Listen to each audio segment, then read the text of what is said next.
Selamat pagi saudaraku terkasih, selamat menyambut kasih Tuhan hari ini. Untuk itu kita akan mendengarkan firman Tuhan, kita berdoa.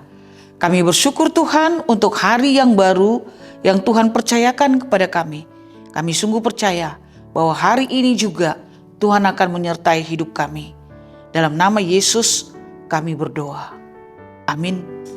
Saudara terkasih, firman Tuhan yang menyapa kita pada hari ini tertulis dalam 2 Yohanes 1 ayat 5. Demikian firman Tuhan. Dan sekarang aku minta kepadamu ibu, bukan seolah-olah aku menuliskan perintah baru bagimu, tetapi menurut perintah yang sudah ada pada kita dari mulanya, supaya kita saling mengasihi. Saudara terkasih, ternyata perintah untuk saling mengasihi sudah ada sejak semula.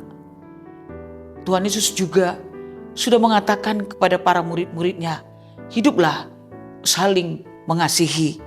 Yesus sendiri mengajarkan itu supaya murid-muridnya saling hidup di dalam kasih, saling mengasihi satu sama lain.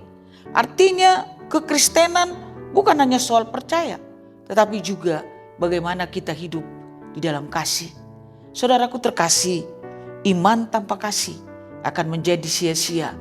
Tetapi iman yang dibuktikan dengan kasih, itulah kehidupan yang memang betul-betul diharapkan oleh Tuhan dari kita. Kasih adalah dasar dari kehidupan orang percaya. Tanpa kasih, pelayanan, ibadah, dan apapun yang kita lakukan akan sia-sia. Tetapi saudara terkasih, kasih itu adalah tanda atau bukti bahwa kita benar-benar hidup di dalam Kristus. Yohanes mengingatkan jemaat pada saat itu agar tetap hidup di dalam kasih. Orang yang sungguh mengenal Kristus akan terlihat dari hidupnya. Dia mau mengampuni, dia mau peduli, dia tidak membalas kejahatan dengan kejahatan, tetapi dia membawa kasih dimanapun dia berada.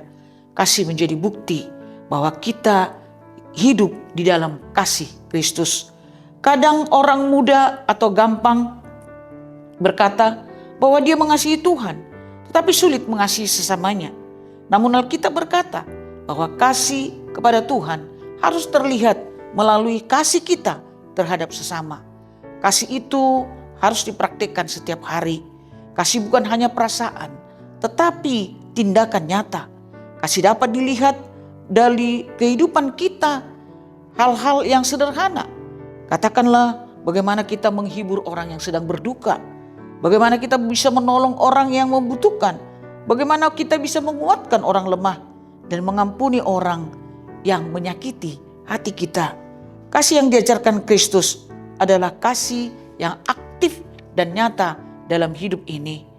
Dunia sekarang ini penuh dengan kebencian, penuh dengan kerusuhan, penuh dengan perang, dan bahkan orang tidak merasa bersalah kalau dia membunuh orang lain.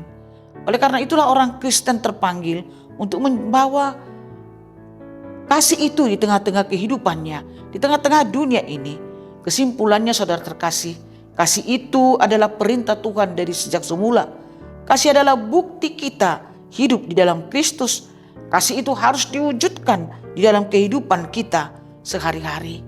Saudaraku terkasih, dunia tidak membutuhkan banyak orang yang berbicara tentang kasih. Tetapi dunia membutuhkan orang-orang yang mempraktekkan kasih itu di dalam hidupnya. Amin, kita berdoa.